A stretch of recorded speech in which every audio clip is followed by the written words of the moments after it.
Psoriasis बढ़ता ही जा रहा है और नहीं समझ में आ रहा कि अब हमें क्या करना है, क्योंकि हमने बहुत सारे डॉक्टर्स को दिखा लिया, हम 10 साल 20 साल से डॉक्टर्स के ही चक्कर काट रहे हैं, बट सोल्यूशन नहीं मिल रहा। और इस बढ़ते हुए सोरासिस का करना क्या है और ये क्यों बढ़ रहा है despite taking all the treatments, ये विचार अक्सर हमारे दिमाग में घूमते रहते हैं और ये थॉट्स भी होते हैं जिसकी वजह से हम सोरासिस कभी ठीक ही नहीं कर पाते। नमस्कार, मैं डॉक्टर मेघा चतुर्वेदी आज आपको बताने आई हूँ कि पहले सोरासिस आपका क्यों बढ़ रहा है और अगर बढ़ रहा है तो आपको उसको कैसे कंट्रोल करना है।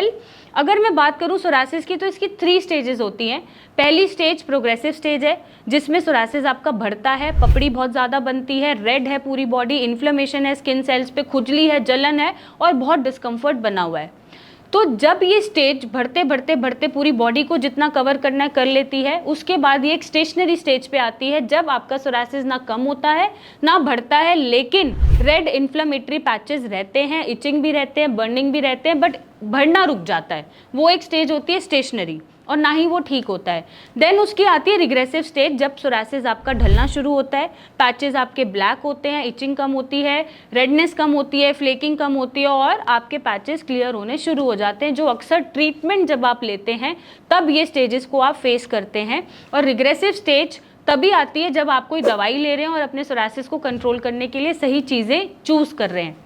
अब बात हो रही है यहाँ पे सोरासिस के बढ़ने की, तो प्रोग्रेसिव स्टेज में आपकी बीमारी चल रही है, तो ऐसे में क्या रीज़न हो सकते हैं बढ़ने के। सबसे पहले ये रीज़न हो सकता है कि अभी तक जो आप ट्रीटमेंट ले रहे थे वो स्टेरॉइडल ले रहे थे, अंग्रेजी दवाइयाँ ले रहे थे, जब तक ले रहे थे तब तक आपका सोरासिस स्टेबल था, बट रोकने के बाद वो दुगनी तेज़ी से और दुगनी रफ्तार से और दुगने अमाउंट में आपकी बॉडी पे निकल के आया और आपसे कंट्रोल नहीं हो पा रहा।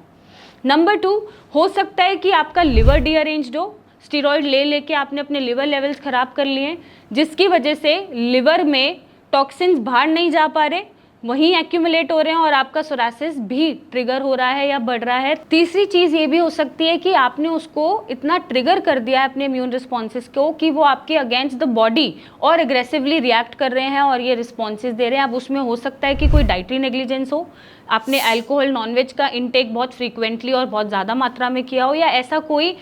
आपका इम्यून रिएक्शन हुआ हो या कोई बीमारी बीच में आई हो, जैसे टाइफॉइड है, कोई फीवर है, मलेरिया है। ऐसे रिस्पॉन्सेज में भी सोरासिस का रिलैप्स होना और प्रोग्रेसिवली बढ़ना बहुत नॉर्मल होता है, क्योंकि हमारे इम्यून रिस्पॉन्सेज ट्रिगर हो जाते हैं। और क्योंकि psoriasis auto immune related problem है तो इम्यूनिटी हमारी अगेंस्ट काम करना शुरू करती है, बैलेंस नहीं होती और वो रिजल्ट में स्किन को टारगेट करके पैचेस निकाल देती है। नंबर 4, हो सकता है कि आपने बहुत ज़्यादा स्ट्रेस ले लिया या आपकी लाइफ में कोई ऐसा स्ट्रेसफुल इंसिडेंट आया कि उसने आपके दिमाग को भी ऑक्यूपाई कर लिया,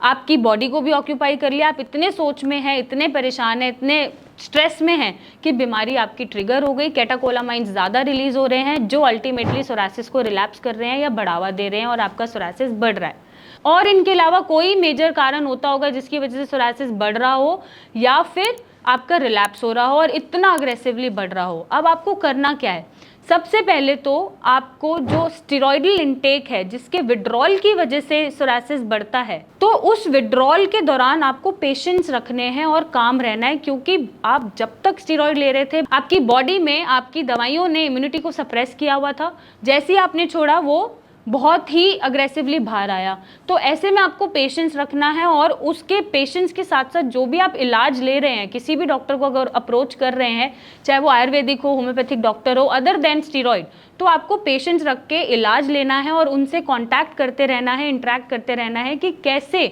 उनकी तकलीफ को वो डॉक्टर्स ठीक कर सकते हैं। अब इसमें पार्ट ऑफ मेडिसिन भी होता है, पार्ट्स ऑफ प्रोडक्ट भी होते हैं, स्किन केयर रेंज भी होती है और आपका डाइट मैनेजमेंट भी होता है। जो लाइफस्टाइल में आप शायद दिक्कतें कर रहे हैं खाने पीने में, वो भी कंट्रोल करना होता है, बट पेशेंस रखने ज़रूरी हैं। एक बार जब आपके स्टेरॉइड का जो इफ़ेक्ट है, जो सप्रेस्ड है आपकी बीमारी, वो बाहर निकल आएगी और वो ठीक होना शुरू हो जाएगी, तो आगे जाके ये रिलैप्स नहीं होगी, पहली चीज़। और अच्छा है उसी टाइम निकल के ठीक हो रही है, बट पेशेंस अगर आप रखेंगे, क्योंकि स्टेरॉइड छोड़ने की वजह से प्रॉब्लम आती है। आपको लगता है कि जो ट्रीटमेंट हमने बदला उसकी वजह से आ रही है, बट नहीं। जब भी आप स्टेरॉइड का इंटेक कम करते हैं या उसे छोड़ते हैं, आपकी बीमारी शरीर पे बाहर निकलती है, क्योंकि अब आप अपनी इम्यूनिटी को सप्रेस नहीं कर रहे हैं। दूसरा, आपको क्या करना है बढ़ते हुए सोरासिस में? जैसा मैंने बोला, राइट ट्रीटमेंट वो आपकी चॉइस है, आपको कौन सा लेना है, right management of diet, lifestyle, साथ में पेशेंस रखने हैं, और आप चाहें तो कुछ सूदिंग चीज़ें, जैसे आप कोकोनट ऑयल लगा सकते हैं कैम्फर डाल के, आप चाहे तो नीम की पत्तियां डाल के पानी में नहा सकते हैं, आप चाहे तो सिया के प्रोडक्ट्स यूज़ कर सकते हैं जिसमें बॉडी वॉश है, लोशन है, ऑयल है, जो एटलीस्ट आपकी रेडनेस और इचिंग को कंट्रोल करेगा, इन्फ्लेमेशन को कंट्रोल करेगा, और आपकी स्किन केयर रेंज वो है जो आपकी स्किन को प्रोटेक्ट करेगी